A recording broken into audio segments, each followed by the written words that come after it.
Assalamualaikum warahmatullahi wabarakatuh. Perkenalkan, nama saya Maris Marsalina dengan NIM 2021B0004, Prodi S1 Ilmu Kesehatan Masyarakat di Institut Ilmu Kesehatan Strada Indonesia. Baik, pada kesempatan kali ini saya akan sedikit menjelaskan tentang pengorganisasian promosi kesehatan. Yang pertama, apa sih pengertian pengorganisasian itu?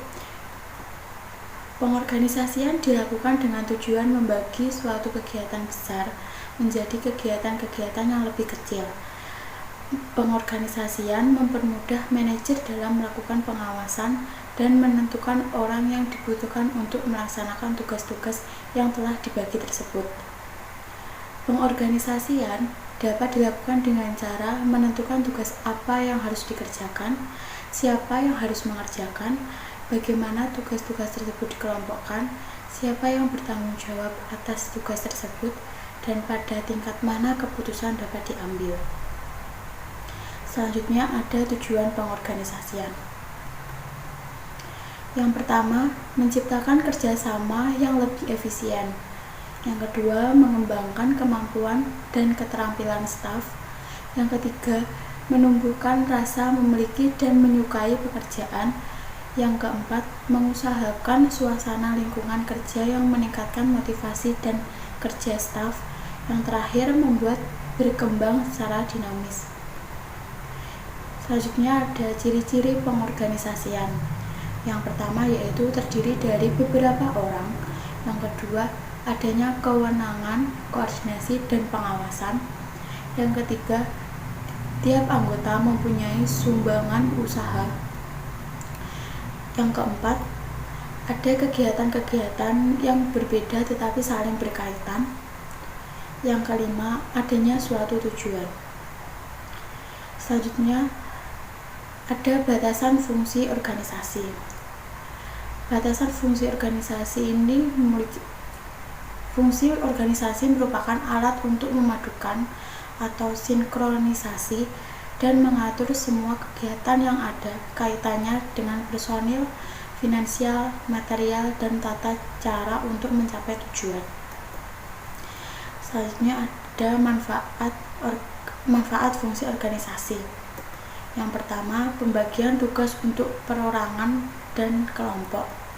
Yang kedua, hubungan organisatoris antar manusia yang menjadi anggota atau staf di sebuah organisasi.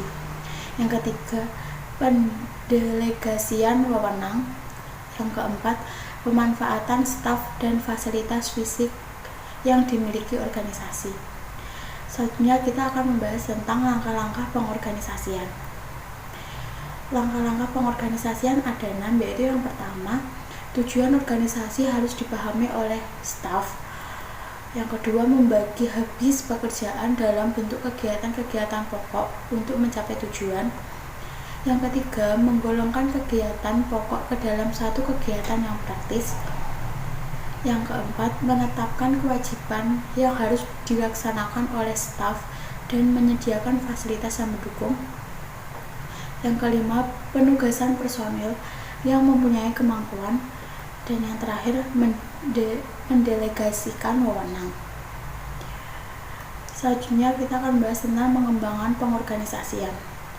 Pengembangan organisasi itu adalah upaya pihak manajer untuk mengembangkan stafnya dengan harapan akan lebih meningkatkan kapasitas organisasi yang dipimpin untuk memecahkan masalah. Selanjutnya kita akan membahas tentang apa saja peran manajer dalam organisasi. Yang pertama yaitu produser, yang kedua implementator, yang ketiga inovator, yang keempat integrator.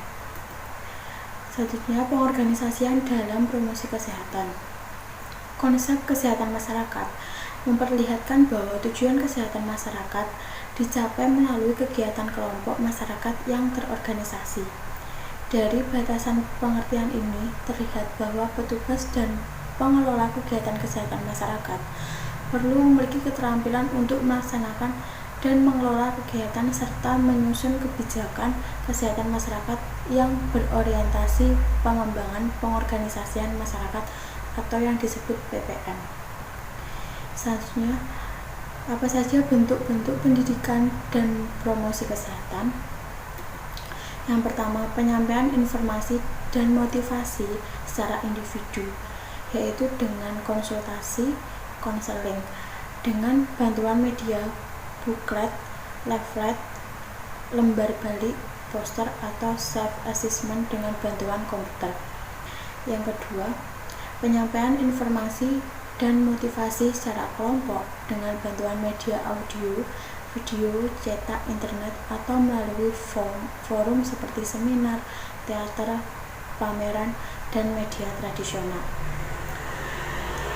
Yang ketiga, meningkatkan keterampilan melalui pelatihan, kerja kelompok, dan program berbantuan komputer.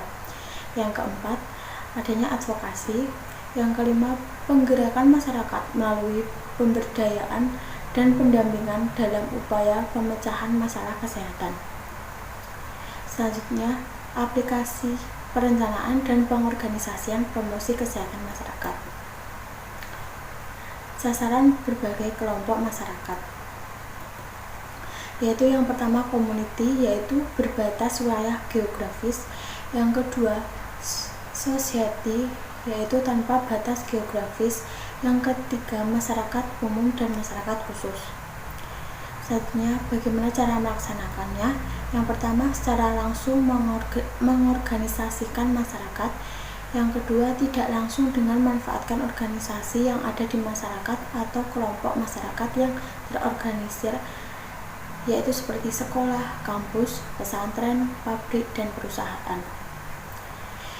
Yang ketiga, peran fasilitas pemberdayaan bukan pemberdayaan.